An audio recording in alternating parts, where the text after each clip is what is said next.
एसई परीक्षा र अनपढ कुनै पनि मध्यम परिवारको छोराले एसईमा 90% ल्याएछ। बुवाले खुसी हुँदै आफ्नो श्रीमतीलाई तिम्रो प्यारो छोराले एसईमा 90% ल्याएछ, यसैको उपलक्ष्यमा आज खिर खानुपर्छ आफ्नो श्रीमतीलाई भन्यो। श्रीमती दौडेर आउँछु र मेरो प्यारो छोराले एसईमा 90% ल्याएको मार्कसिट म पनि हेर्छु न। यति भनेपछि छोराले अनायासै भन्छ, बाबा यिनलाई कहाँ मार्कसिट देखाउनु, यिनले कहाँ पढ्न जान्दछन्, यिनी त अनपढ हुन्। यो कुरा सुनेपछि बाबाले भन्छन्, हो छोरा तैँले एकदमै सही कुरा भनिस्, यिनी अनपढ छिन्। जब हाम्रो विवाह भएको 3 महिनामा मेरो श्रीमती गर्भवती भइसे, मैले यो पटक एबर्सन गरौँ र अर्को पटक बच्चा जन्माउँ। हामीले एक अर्कालाई नजिकबाट चिन्न र निहाल्न पनि पाएका छैनौँ, कतै हामी टाढा घुम्न पनि गएका छैनौँ। त्यसैले एबर्सन गरौँ र अर्को पटक बच्चा जन्माउँ मैले भने। तर मेरो श्रीमतीले मानिन् र 13 जन्म भयो। उसलाई गाईको दुध पटक्कै मन पर्दैन थियो। छोरा तेरो स्वास्थ्यका लागि उनले 9 महिना गाईको दुध खाए, किनकि तेरी आमा अनपढ थिए। त सानो हुँदा त जन्मिँदा उसले आफ्नो प्राणलाई हत्केलामा राखेर तँलाई जन्म दिएको।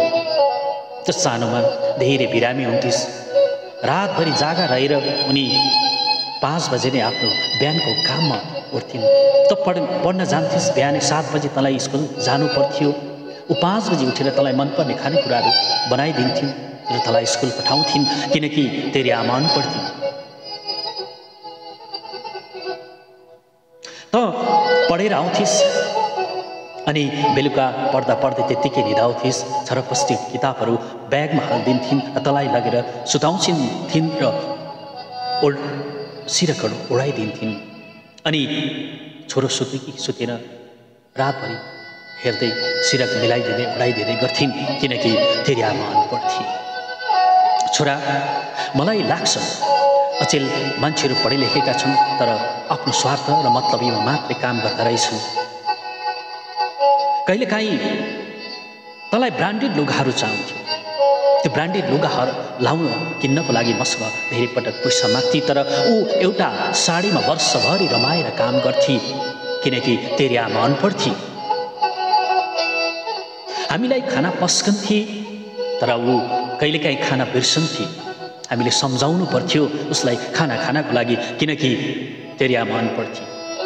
यी कुरा बुवाको मुखबाट सुनेपछि छोराले आँखाभरि आँसु पार्दै आमालाई घरल्याममा गालो हाल्छ र मैले आमालाई चिन्न सकिनँ। सो आमामा भित्र रहेको उच्च शिक्षा PhD हासिल गर्ने शिक्षा रहेछ, असल गृहिणीमा हुनुपर्ने शिक्षा ज्ञान उहाँमा रहेछ, एउटा असल मान्छेमा हुनुपर्ने ज्ञान उहाँमा रहेछ। मैले पढेँ, एसईमा 90% ल्याएँ, तर म कागजमा मात्रै 90% ल्याएको रहेछु, व्यवहारमा म 0 रहेछु। त्यसैले मलाई माफ गर्नुहोला आमा, मलाई माफ गर्नुहोला। धन्यवाद। यो कथाले हामीलाई के शिक्षा दिन्छ भने आफ्ना जन्म दिने बुवा चाहे पढेका हुन् या नपढेका, त्यो साक्षात् भगवान हुन्। हामीले बुवामा पढेका छैनन् भनेर हेला गऱ्यौँ भने त्यो कदापि राम्रो छैन। ती त हाम्रा साक्षात् भगवान हुन् र उनीहरूलाई पूजा गर्नुपर्छ, सम्मान गर्नुपर्छ, खुसी बनाउनुपर्छ, अनि परिवार खुसी हुन्छ, हाम्रो जीवन पनि खुसी हुन्छ।